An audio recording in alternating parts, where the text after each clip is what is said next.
Hey everyone. Usually around this time of the year, I'd do a podcast about family photographs and things like that. But Black Friday is coming up, and I wanted to get in before that and give you guys some um perspective from a professional photographer about gift giving to a photographer. Um, First and foremost, a photographer can always use something, a new strap for the camera, new lenses, new lens caps, all kinds of things. But if you really don't know what it is that they need, then I'm sorry, you can get it for them, but you're not going to get a chance to surprise them because you're going to have to ask. You're going to need to talk to them. And that includes both regular and drone photography because you got to know the equipment that they've got. For example, neutral density filters on a drone are wonderful things to have if you've got somebody who loves to take nature photographs, especially things like waterfalls. Waterfalls, flowing water, if taken shots in bright sunlight or on a bright day, you're going to get droplets. You're not going to get that smooth flow that you see in a lot of photographs.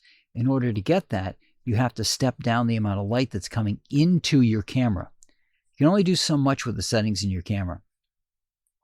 You can only turn your ISO down so low, your focal length down so low, your f down so low, and your shutter speeds can only go so far. If you make your shutter speed slower, it lets more light in. Things are now washed out. If you turn your focal length all the way up, you can balance that out a little bit, probably not enough.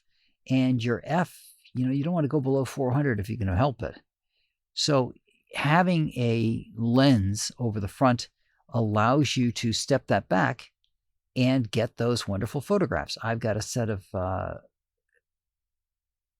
neutral density lenses for my drone. They screw over the lens. They're specific to the camera, so you have to know what it is that you're buying. But they screw over the top. It's a package of them. They've got different densities to them, so they each lets in a little more or a little less light than the next. And that allows you to pick what is going to work best for you for that situation. If you're in bright sunlight, you're going to have the darkest one in there and cut that back as far as you can so you can drop that shutter speed down. And then you get what I call looks like smoke, a fog flowing down as opposed to being a waterfall. To get that ephemeral feel to it, you've got to step everything down so slow that the motion is being picked up by the camera and you're getting that blur. If you've ever taken a picture of somebody who's moving too quickly or a car, for example, and it's going by too quickly and you see that blur that you get, that's what you're looking for in a waterfall or in flowing water. You're looking for that type of thing. And in order to get that, you've got to back your shutter speed down. And like I said, there's only so much you can do. Same applies for digital cameras. If you've got somebody who's doing that, those filters are going to cost more because they're bigger. But again, you need to know what the lens is that they've got, if it's going to take it or not. Most lenses are threaded and will allow you to screw one of these in place. The other thing is you're putting if you're dealing with a professional photographer whose lens now has cost them $2,000 or $3,000 or $4,000, and that's a small lens. If you're talking the bigger lenses, they can be $11,000 to $14,000. If you've got somebody like that, think of the expense of the glass that's in there. You're going to want the absolute best neural density filters that you can get that have the best glass in them because you're adding that to the lens. If you were to get a cheap neural density filter, for example, a plastic one, if they make them, they'd be easy to scratch, they'd be easy to mar, and it would be less, you'd be taking all that expensive glass behind that. And this is your weakest link now, is that lens that you put in the front. So there's a great deal of use for it, but again, talk to the photographer. If that's something they're looking for and they've mentioned it before, or they've mentioned that they want to do something like that, you can say, hey, how about getting a neutral density filter to it that allows you to step that down so you can get those flows? Let's go look at what we can get for you for Christmas. That's one way to do it. The other thing is, if you're got somebody who's not a professional photographer, but they'd like to be, maybe you can find a course for them. Be careful of those bundle packages. Some of those courses are, let's just say there's a reason they're discounted, and leave it at that. But those are things to think about there. And same with the drone. Now, I am not sponsored by this company, but Pilot Institute is where I got my license training from to get my commercial license. And they have some great classes in there about a lot of different things. They have some nice practice ones in there to walk you through different things that you can do with the drone, and gets a little bit more difficult. So you get your drone control. You get some practice in that and getting that down pat. And they also have some nice courses on drone cinematography and things.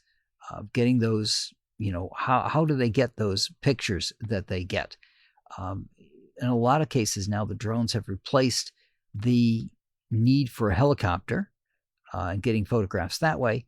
They've also replaced a lot of the, or can replace a lot of the motion capture that they use on vehicles, right? If you're driving along next to a vehicle with a camera on something, a drone can now take over that role in certain circumstances. So getting those controls down is a lot of practice, and it requires getting out and doing that. But having a guideline, something to help you walk through that and know what to do, especially the stuff like Pilot Institute has, where they start off slow and you work your way up, like weaving your way through pylons and starting and stopping over the pylons. So you're getting used to getting used to looking at the ground and your drone and realizing that they're on the same plane horizontally, vertically, so that you know that they're in the same spot. That takes practice. And the best way to do that is to find a course that walks you through all those things so that you can then go out and practice and know what you're practicing. Because your drone pilot may not think of, well, how do I know when the drone is where it needs to be? Well, I could look down with the camera and see the pylon I've got underneath it. But if I can't do that, how do I train myself to know where I am in relationship to where I want to be? So a lot of things like that. And that becomes important when you're talking about doing the cinematographic photography, because as you're flying down and you've got the camera made down and then you're going to raise the camera up, you're now doing multiple things, right? I'm flying my drone forward. I may be also moving the drone up or down. And at the same time, I'm moving the camera. Well, flying forward and flying up, you can practice that. Now you have to add the third piece into there. So you're gradually increasing the difficulty or the complexity of what you're doing, but you've already got, I can already fly it forward and back, and I know where it's stopping. I know where it is in relationship to the ground.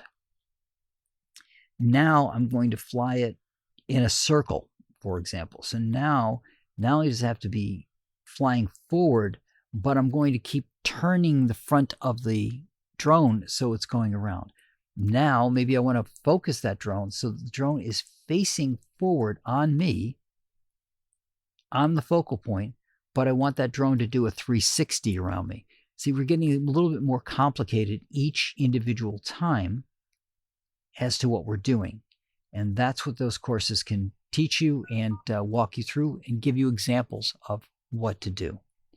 So if you want to get something for your photographer this year, they're going to love it, but you're going to need to talk to them. Make sure you're getting something that they want to do when it comes to courses, or getting some equipment that's going to actually work with what they've got and is going to be of the same quality as what they've gotten already.